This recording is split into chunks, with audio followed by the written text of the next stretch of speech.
जब हमारे यहाँ विवाह हो गया है और का जब हम ससुरे गए हैं ना एक तो किया है तू नीचे लगावे दैया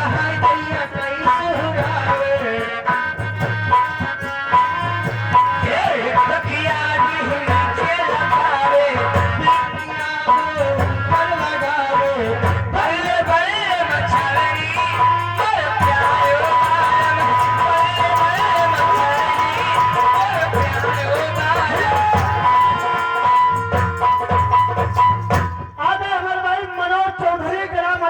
उनकी तरफ से 10 रुपया का पुरस्कार, लेकिन फरमाइश है क्या से पहले हमारा हो। अच्छा अच्छा ये दीदी हाँ भाई ने बहुत फरमाइश करो अरे बात हमसे हो ये रोहिता